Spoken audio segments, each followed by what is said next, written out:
wisata baik itu nasional maupun internasional, karena memang dulunya danau ini ditemukan atau pura yang dibangun oleh seorang raja Mui yang bernama Anak Agung Putu 1634, kalau nggak salah itu abad ke-14 ya Bapak Ibu.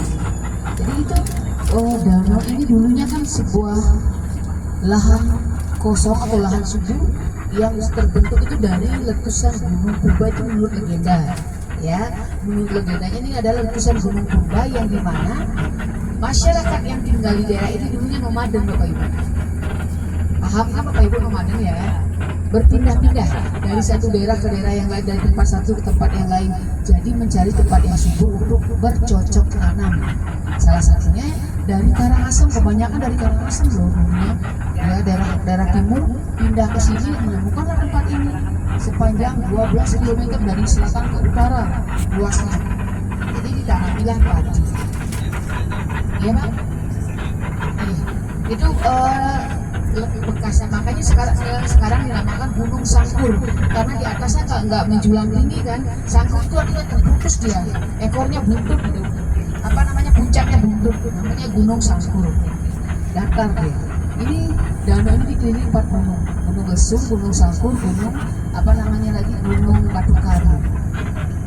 Jadi 4 gunung yang mengelilingi. Ini lembah di sini, lembah. Jadi 12 km ini ditanami oleh masyarakat yang nomaden tersebut padi ya. Itu awalnya kenapa dinamakan Berugul, nanti sampai ke sana ceritanya.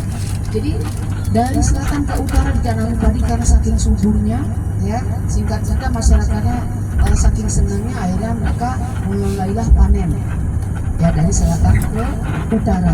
Belum habis yang di utara, di selatan tumbuh lagi padi, keajaiban Tuhan, tumbuh padi yang siap dipanen. Itu menurut legenda Bapak Ibu.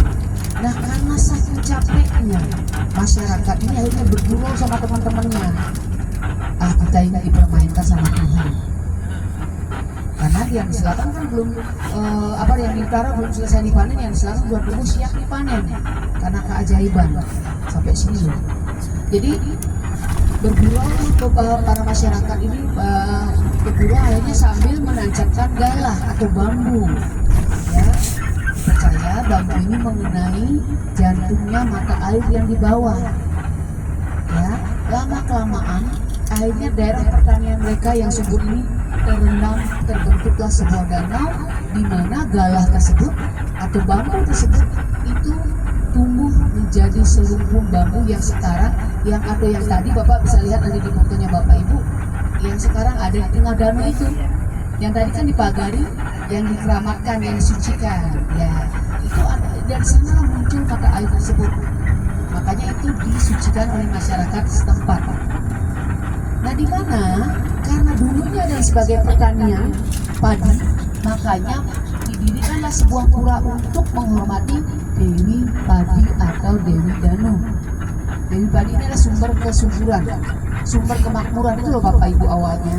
Kenapa dinamakan Bedugul? Karena pura yang ada di tengah danau itu yang disebut dengan Dugul. Makanya dinamakan Bedugul. Dugul itu adalah sebuah tempat pemujaan terhadap Dewi Padi menurut ajaran Hindu Bapak Ibu ya, terhadap Dewi Padi untuk mengucapkan rasa syukur karena sudah diberikan hasil yang berlimpah.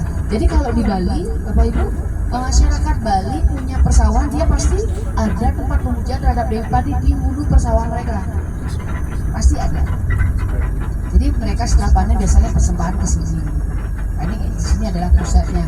Nah, di mana kenapa daerah itu dinamakan Bedugul yang sebenarnya adalah desanya bernama Candi Kuning, danaunya bernama Danau Beratan.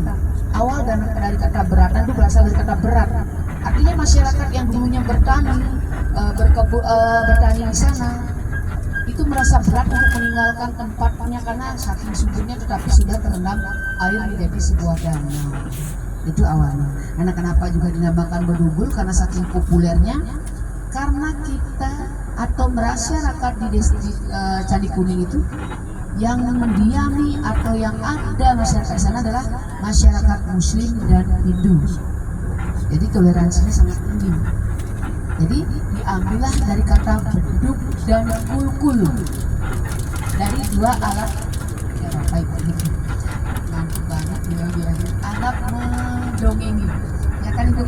Jadi dari dua kata tersebut atau dari dua alat memanggil untuk masyarakat melaksanakan ibadah, untuk beduk untuk masyarakat muslim melaksanakan ibadah sholat di masjid. Sedangkan kulkul itu kentongan besar Bapak Ibu yang digantung.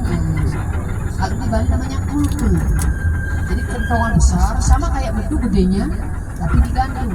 Tapi dengan tengah dibelah untuk mengeluarkan suara. Kentongan gede banget. Nah itu namanya kulkul.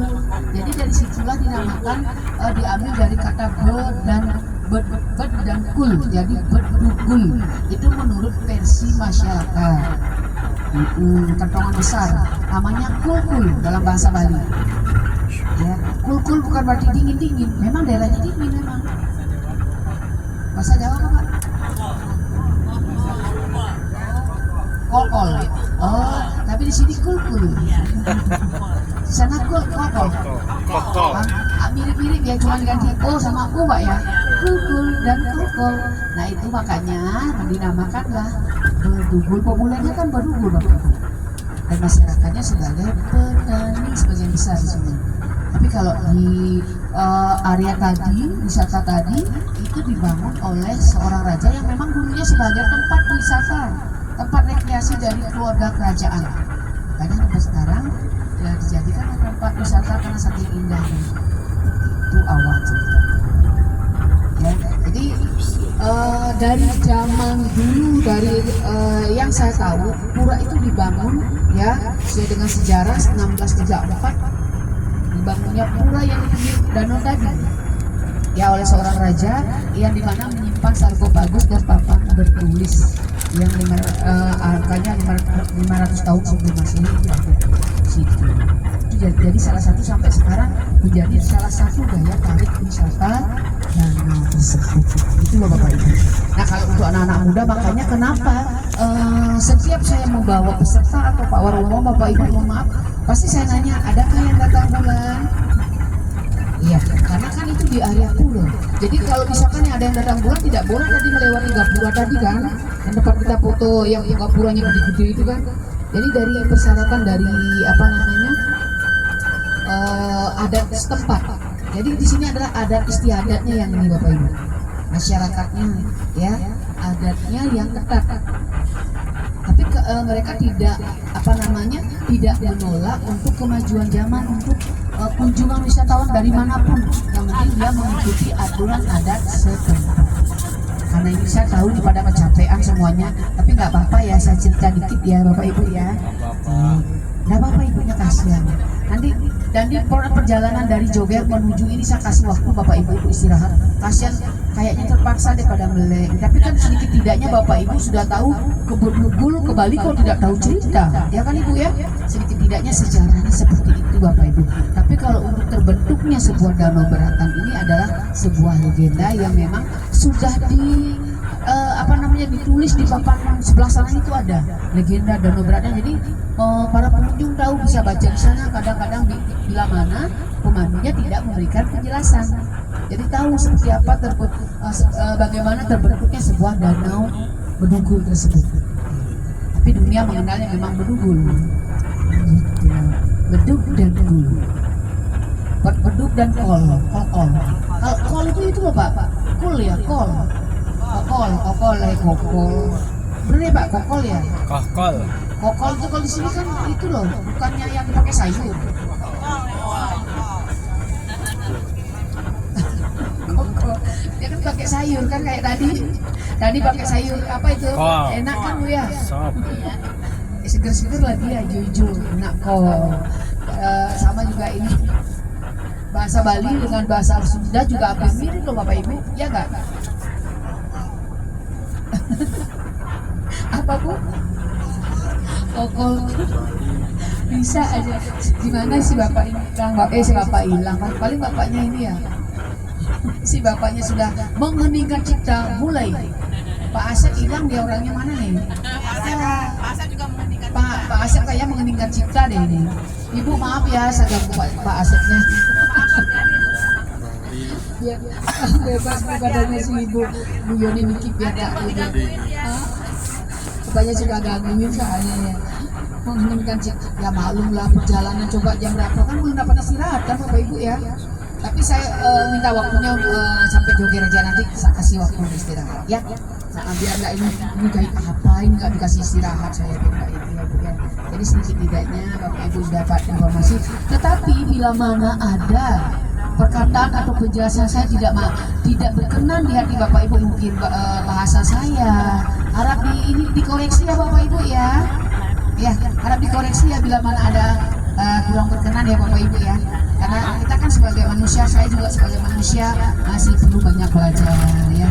Kadang kebablasan gitu. Kayak tadi si ibunya Tabu Yoni ini kebablasan. Tapi memang di Bali, kita lanjut lagi Bu ya. Bahasan tadi kan belum ini.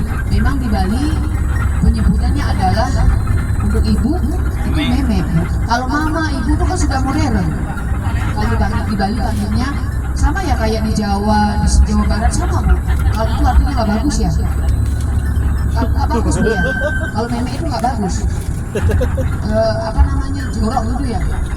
Iya Bu ya. Bukan jorok, kepunyaan Jorok. wanita. Kepunyaan wanita. Kepunyaan wanita. Banyak loh kepunyaan wanita Bu, biar nggak salah. Banyak. Baju punya wanita, lipstik punya wanita, tas punya wanita. Spesial. Oh iya, spesial yang dimiliki oleh wanita, bapak-bapak, ibu-ibu udah lebih tahu.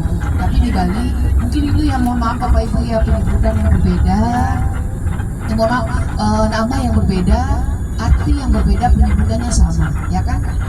Tapi mungkin di Bali itu adalah penyebutan terhadap ibu atau orang tua perempuan, tapi kalau di luar Bali itu mungkin tidak atau tabu disampaikan ya kan, atau tidak etis ya, harap dimaklumi Bapak Ibu ya. Sambil menikmati pemandangan biar tahu wilayah atau daerah Tabanan ini sudah termasuk Kabupaten Tabanan Bapak Ibu.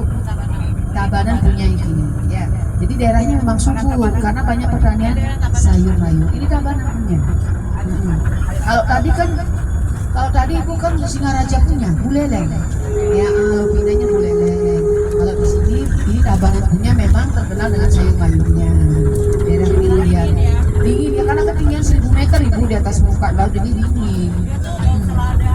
Ya pokoknya daerahnya kebanyakan di sini sayur mayur itu yang cocok. Kalau selain itu kopi tidak cocok di sini, sayur mayur, wortel dan sebagainya, semuanya di sini kol, kubis ya, bermacam-macam sayur mayur. Jadi seperti itu Bapak Ibu ya. Kita lanjut lagi. Nah, karena nanti Bapak Ibu mampir ke Joger, ya, karena di Joger ada aturan Bapak Ibu.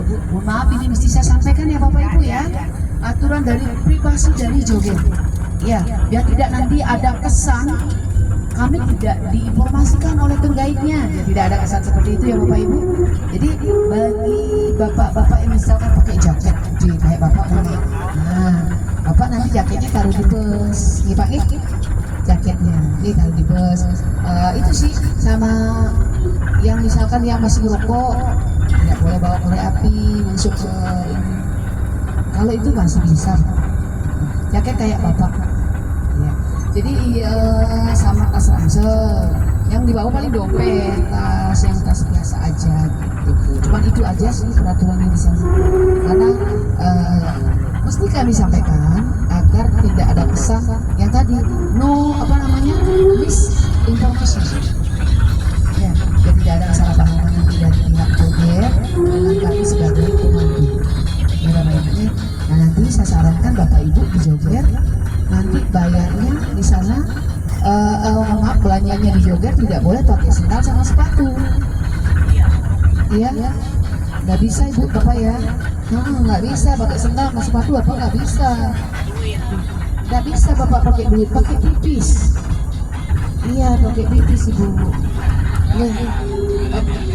Kok aneh? Bener Pak pakai pipis. Nanti Bapak Ibu setelah transaksi pakai pipis.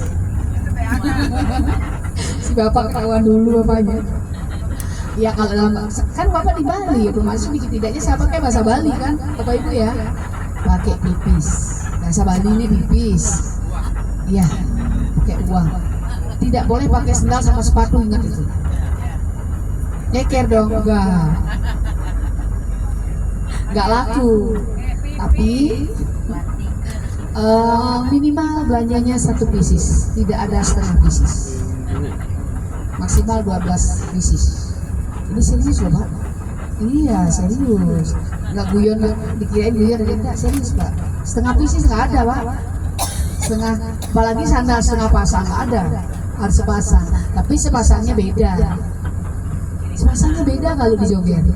Ada yang kanan kiri, yang kiri kanan gitu.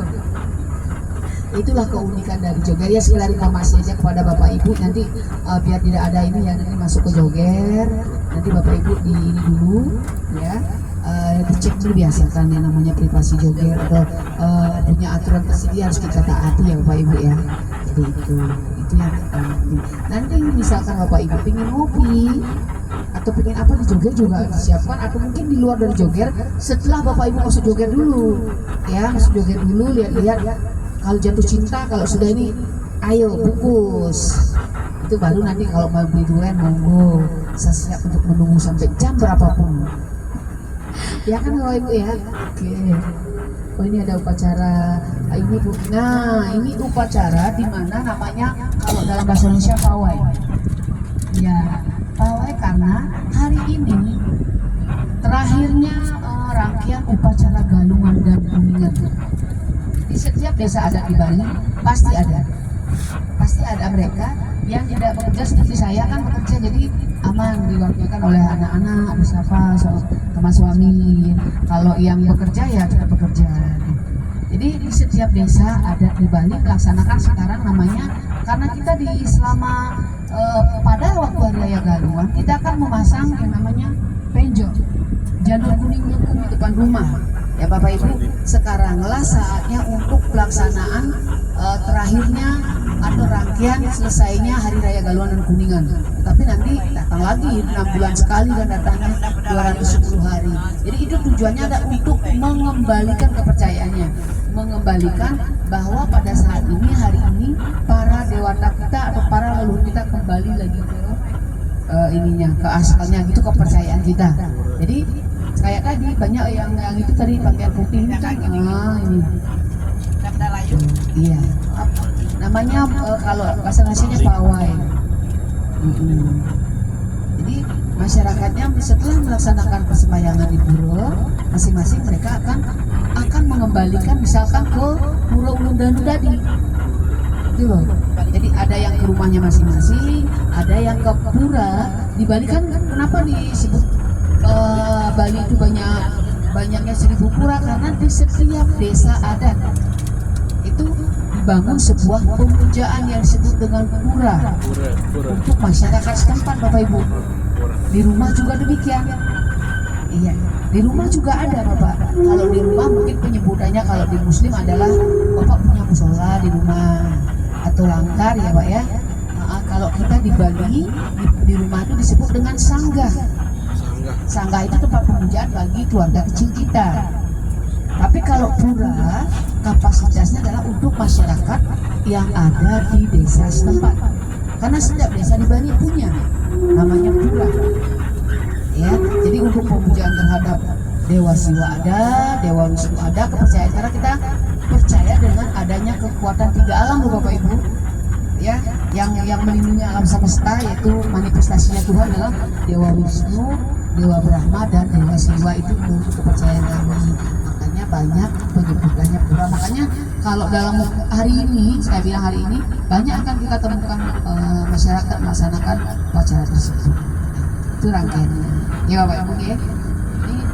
Yang penting kita berdoa hari ini perjalanan kita dilancarkan ya Bapak Ibu, sampai kita nyampe hotel dan besok lagi dilancarkan, dan mudah-mudahan kita berdoa tidak hujan. Itu yang penting, karena kan sekarang musim hujan dan ini loh hujannya dari 2 hari yang lalu hujan deras banget. Kan di mana-mana hujan. Karena memang ini ya. Memang sudah musimnya. Bapak Ibu kedinginan? Tidakkah kedinginan? Tidak ya? Tidak. Lumayan dingin Ya karena didukung juga dengan karena cuaca juga sih Pak, bukan karena kondisi Asia, bukan, karena memang cuaca juga mendukung juga. Kalau di bahasa Sundanya kedinginan apa Bapak Ibu? Katiisan. Kebusan. Katiisan. Kalau kebusan kan panas kan Pak? Kabulusan. Hah? Tiris. Oh, Tiris. Tiis. Kalau di Jawa kaduon. Ya Pak ya? Banyak. Iya Mas ya? Iya Bang Haji ya? Apa? Kalau di Jawa kan apa Bapak? Kalau kedinginan? Ketiisan. Enggak, ke Sunda Pak. Kalau di Jawa Pak kan ini dari ini. Bapak dari Yang asli depan. Sunda. Siapa yang dari ini bilang kemarin?